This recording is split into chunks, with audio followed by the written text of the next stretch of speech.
Dear students, myself Dr. Fatima Sultana, Associate Professor in Department of Zoology, JDB Government Girls College, Kota.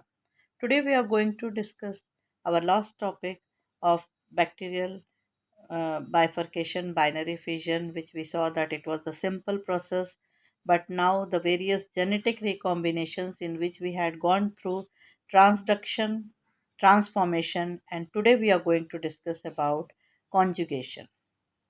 आज हम conjugation के बारे में read करेंगे। Genetic रिकॉम्बिनेशंस में हमने पिछले लेक्चर्स में ट्रांसडक्शन और ट्रांसफॉर्मेशन को जाना कि क्या होता है, किस तरह से रिकॉम्बिनेशंस हो रहे हैं बैक्टीरिया के अंदर। आज हम देखेंगे कॉन्जुगेशन के बारे में। Bacterial conjugation is genetic recombination in which there is a transfer of DNA from a living donor bacterium to a recipient bacterium, and it often involves sex pelus.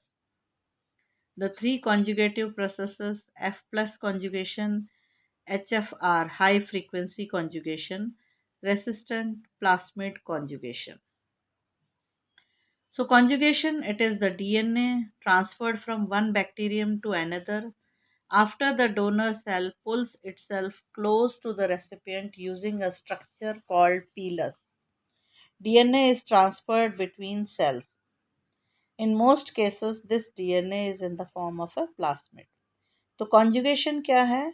DNA जब एक बैक्टीरियम में से दूसरे bacterium में transfer हो रहा है और जनरली उन दोनों के बीच में एक ट्यूब लाइक स्ट्रक्चर होता है पीलस, जिसके थ्रू ये डीएनए ट्रांसफ़र होता है। अधिकतर ये जो डीएनए जो ट्रांसफ़र हो रहा है वो प्लास्मिड के फॉर्म में होता है, यानी सर्कुलर एक्स्ट्रा क्रोमोसोमल जो सर्कुलर डीएनए हम देखते हैं बैक्टीरियाज में, that is known as the plasmid. As we can see in this, chromosomal DNA bacteria का है और F plasmid which is present in that donor cell. Living donor होता है जिसको हम F प्लस कोशिका बैक्टीरिया कहेंगे। इनके अंदर पीलस होता है। That bacteria will go close to the recipient bacteria और पीलस से उसको अपने नज़दीक लेकर आएगा और उन दोनों के बीच में कांटेक्ट होगा and now the plasmid will break and one strand will enter into the other recipient. उसमें से एक स्ट्रैंड जो है दूसरे बैक्टीरिया में पहुंचेगा और दोनों ही जो है वो रेप्लिकेट करेंगे और दोनों में अब F प्लस प्लास्मिड प्रेजेंट है। अब दोनों ही पीलस भी है और प्लास्मिड भी है, तो both have become F plus cell. Conjugation is the process by which one bacterium transfers genetic material to another through direct contact. During conjugation, one bacterium serves as the donor of the genetic material and the other serves as the recipient. The donor bacterium carries a DNA sequence called fertility factor, या उसको हम F factor भी कहेंगे। तो हम conjugation में क्या देख रहे हैं कि एक बैक्टीरिया से दूसरे बैक्टीरिया में डीएनए ट्रांसफ़र हो रहा है और वो भी किस तरह से? Through direct contact. दोनों के बीच में डायरेक्ट कांटेक्ट होता है, एक डोनर होता है और दूसरा रेसिपिएंट होता है। तो जिसमें एफ फैक्टर प्रेजेंट है, जिसको हम फर्टिलिटी फैक्टर कहते हैं, वो फैक्टर रेसिपिएंट बैक्टीरिया को भी दिया जाता है, that is it is transferred. और ये ट्रांसफ़र जो हो रहा है डोनर से रेसिपिएंट के अंदर, it is through the tube like structure called pilus which the donor uses to contact the recipient. The pilus then draws the two bacteria together, at which time the donor bacterium transfers genetic material to the recipient bacteria. और generally ये plasmid के तौर पे होता है, circular piece of DNA. तो इनमें से जो है एक स्ट्रैंड दूसरे के अंदर पहुंच जाता है और वहाँ से फिर वो दोनों ही रेप्लिकेट होकर के F प्लस कोशिका बन जाएंगे। And this conjugation serves to transfer plasmids that carry antibiotic resistant genes. तो इस तरह से क्या है कि एंटीबायोटिक रेसिस्टेंट जीन्स को जो है वो डोनर से रेसिपिएंट में पहुंचाने का काम कर रहे हैं। Bacterial conjugation, it is a way by which bacterial cell transfers genetic material to another bacterial cell. ये भी एक टाइप है जिसमें जेनेटिक मटेरियल को एक से दूसरे में ट्रांसफ़र करते हैं। व्हाट वी सी, अगर बाइनरी फिजन के थ्रू बैक्टीरिया मल्टीप्लाई होते रहते तो वो सिमिलर होते अपने पेरेंट कोशिका के, तो there is no new combination. और क्लाइमेट चेंज हो रहा है तो बैक्टीरिया को भी अडेप्ट होने के लिए अपने जीन्स और अच्छे करने होंगे, जैसे कि एंटीबायोटिक रेसिस्टेंट जीन्स का होना। तो this is only possible when there are new combinations, नए कॉम्बिनेशंस हो सके। तो इसके लिए दो अलग अलग बैक्टीरिया अगर आपस में मिलें और आदान प्रदान करें डीएनए का, तो नए कॉम्बिनेशंस बन सकते हैं।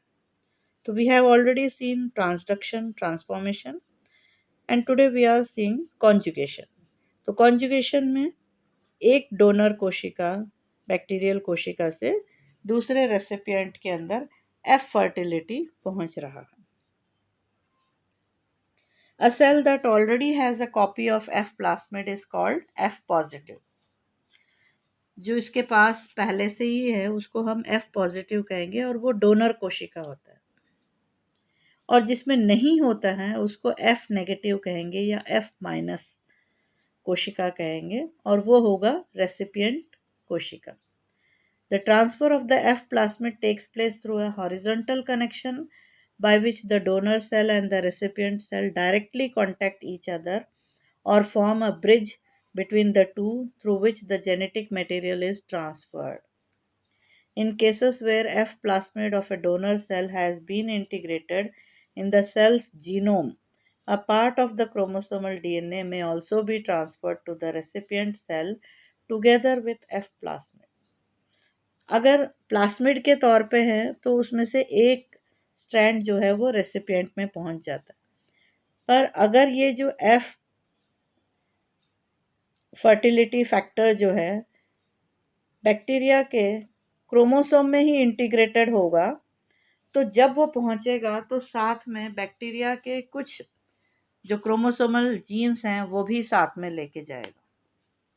तो रेसिपिएंट कोशिका में एफ प्लास्मिड के थ्रू जो है क्रोमोसोमल डीएनए भी ट्रांसफर हो जाता है। Now if we see the various steps कि डोनर में से रेसिपिएंट में किस तरह से डबल स्टैंडर्ड डीएनए मॉलिक्यूल पहुंच रहा है, तो in first step we see that the F positive donor cell produces a pilus, which is a structure that projects out the cell and begins contact with the F recipient cell. Second step में हम क्या देखते हैं, the pilus enables the direct contact between the donor and the recipient. In third step, we see that the F plasmid consists of a double-stranded DNA molecule forming a circular structure. That is, it is attached on both ends. So, an enzyme जो relaxes enzyme है या relaxosome, this enzyme जो है वो निक करेगा, cut करेगा दोनों DNA strands को। F plasmid का जो डबल हेलिकल DNA strand है उसको वो कट लगाएगा और उसमें से एक स्ट्रैंड जो है वो रेसिपिएंट बैक्टीरिया के अंदर पहुंचता है। So in last step the donor cell and the recipient cell both containing single stranded DNA replicate this DNA and thus end up forming a double stranded F plasmid identical to the original F plasmid. अब दोनों में ही जो है F plasmid पहुंच गया है और दोनों ही जो है पिलाई फॉर्म कर सकते हैं और दोनों अब F पॉजिटिव सेल्स बन गए हैं। स्टार्टिंग में सिर्फ डोनर के पास पीलस था, पीलस के वजह से जो है वो कांटेक्ट में लेके आया रेसिपिएंट को और अपना रिलैक्सोसोम एंजाइम से कट लगा करके एक डीएनए स्ट्रैंड को दूसरे में पहुंचाया। दोनों ही रेप्लिकेट हुए और डबल स्ट्रैंडेड हो गए और अब दोनों में ही एफ प्लास्मिड है और पीलस है। तो ये ओल्ड डोनर है और ये अब न्यू डोनर हो गया अब ये किसी दूसरे को दे सकता है। एफ डोनर कोशिका में पीलस है, सेक्स पीलस भी कह सकते हैं, और रेसिपिएंट को कांटेक्ट करेगा, इसमें से स्ट्रैंड उसके अंदर जाएगा और दोनों ही अब एफ पॉजिटिव सेल्स बन गए हैं। एफ फैक्टर इंटीग्रेशन, इसमें क्या है कि जो एफ फैक्टर है जो अलग से प्लास्मिड की तरह है, वो डीएनए जो क्रोमोसोमल डीएनए है बैक्टीरिया का, उसमें कट लगते हैं दोनों में सेम पोजीशन पे, और वो प्लास्मिड जो है उसमें इंटीग्रेट हो जाता है। Now this integrated F factor is known as high frequency cell. अब इस तरह के कोशिका में से जब एफ फैक्टर किसी दूसरे अन्य बैक्टीरिया में पहुंचता है, तो साथ में क्या है कि कुछ जीन्स बैक्टीरियल क्रोमोसोम के भी लेके पहुंच जाता है। तो with this we see that new recombinations have been formed in the recipient bacteria, और वो एंटीबायोटिक रेसिस्टेंट जीन्स अगर लेके गए हैं तो दूसरा भी जो है उस एंटीबायोटिक के प्रति रेसिस्टेंट हो जाएगा। अब डीएनए ट्रांसफर जो है, जैसे एफ पॉजिटिव कोशिका है, किसी दूसरा जो रिसिपिएंट है वो एफ नेगेटिव होगा तभी जाएगा, तो इसको कैसे रिकॉग्नाइज करेगा? तो in order to avoid transferring of F plasmid to an F positive cell, मतलब किसी दूसरे अन्य F पॉजिटिव सेल को ट्रांसफर करने से किस तरह से अवॉइड किया जा सकता है? That F plasmid usually contains information that allows the donor cell to detect cells that already have one. In addition, F plasmid contains two main loci, TRA-A and TRB, और एक ओरिजिन ऑफ रेप्लिकेशन होता है ORI V, और एक origin of transfer होता है ORI T। तो the TRA locus, it contains genetic information to enable the donor cell to be attached to a recipient cell. The genes in the TRA locus code for proteins to form the villi in order to start the cell-cell contact, and other proteins to get attached to the F cell and to start the transfer of F plasmid. तो F positive जो donor कोशिका है वो किसी अन्य F positive को ही transfer न करे, इसके लिए अवॉइड करने के लिए F प्लास्मिड के अंदर दो लोकस होते हैं, TRA और TRP, और रेप्लिकेशन का ओरिजिन होता है ORI V और ट्रांसफ़र का ओरिजिन होता है ORI T। तो ये जो TRA लोकेशन है, लोकस है, उसके अंदर जेनेटिक इन्फॉर्मेशन होता है जो डोनर कोशिका को रेसिपिएंट के साथ जुड़ने में हेल्प करता है, और पीलस प्रोटीन्स होते हैं जो पीलस बनाने का काम करते हैं और सेल को सेल से कांटेक्ट करने का काम करते हैं। TRB locus contains DNA that codes for other proteins such as that are involved in creating a channel through which the DNA is transferred. जो TRB लोकस है उसमें ऐसे प्रोटीन्स को कोड करते हैं जो ट्यूब जो दोनों के बीच में बनते हैं, दोनों बैक्टीरिया के बीच में, उसके थ्रू डीएनए को ट्रांसफ़र करने में हेल्प करने के लिए होता है, ताकि वो F पॉजिटिव से F नेगेटिव कोशिका में ही वो ट्रांसफ़र हो सके। एंड ORI V वो लोकेशन है जहाँ पे रेप्लिकेशन स्टार्ट होगा, और ORI T जहाँ पर वो ट्रांसफ़र करेगा। दैट इज़ रिलैक्सोसोम जो प्रोटीन है वो कट लगाएगा प्लास्मिड डीएनए में, और उसमें से एक स्ट्रैंड जो है रेसिपिएंट बैक्टीरिया के अंदर पहुंचाया जाता है। दोनों ही सिंगल स्ट्रैंडेड होते हैं but they replicate to form double stranded DNA. तो इस तरह से हम क्या देखते हैं, कॉन्जुगेशन के वजह से जिसमें एफ प्लास्मिड था उसने जिसमें नहीं है, that is the recipient cell which was not having F plasmid, जो फर्टिलिटी फैक्टर नहीं है, उसके अंदर पहुंचाने का काम वो आसानी से कर सकता है। And By transferring such genes, the other bacteria are also getting new combinations. तो advantage of this bacterial conjugation is allowing us for gene transfer.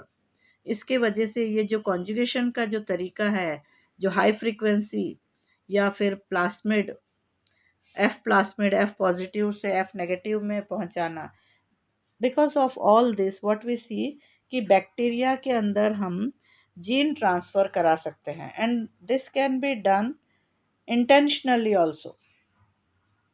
हम ऐसे जीन्स इनकॉर्पोरेट करा सकते हैं जिससे हम बायो इंजीनियरिंग करना चाहते हैं। So some of the advantages that include is the ability to transfer relatively large sequence of DNA and not harming the host cell.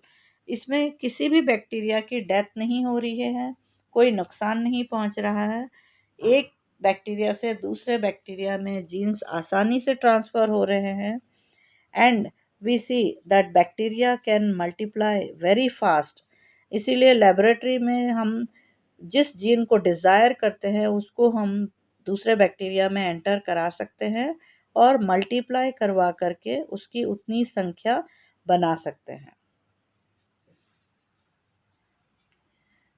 The various terminologies, जैसे कि डोनर के अंदर एफ पॉजिटिव का मतलब fertility factor present है, it contains the genetic material for the gene exchange, और इसको हम मेल कोशिका भी कहते हैं।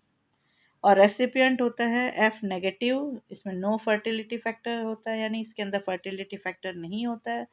It receives the genetic material, इसको फीमेल सेल भी कहते हैं। और एच एफ आर यानी high frequency recombinant, it results in genetic recombination और it transfers the entire genomic DNA when mixed with F negative. Now, what genetic information does an F plasmid contain? किस तरह का genetic information होता है F plasmid के अंदर? Chromosomal DNA. How is the DNA of F plasmid transferred from the donor to the recipient? कैसे transfer होता है एफ प्लास्मिड से डोनर से रेसिपिएंट में? Both DNA strands of the F plasmid are first nicked, then transferred and finally replicated. हमने बताया था आपको कि रिलैक्सोसोम जो एंजाइम है वो डीएनए को कट लगाता है, जो डबल स्ट्रैंडेड डीएनए है एफ प्लास्मिड का, और उसमें से एक स्ट्रैंड जो है वो रेसिपिएंट में ट्रांसफ़र किया जाता है और दोनों ही रेप्लिकेट होकर के डबल स्ट्रैंडेड हो जाएंगे और अब दोनों एफ पॉजिटिव सेल्स कहलाएंगे। Thank you.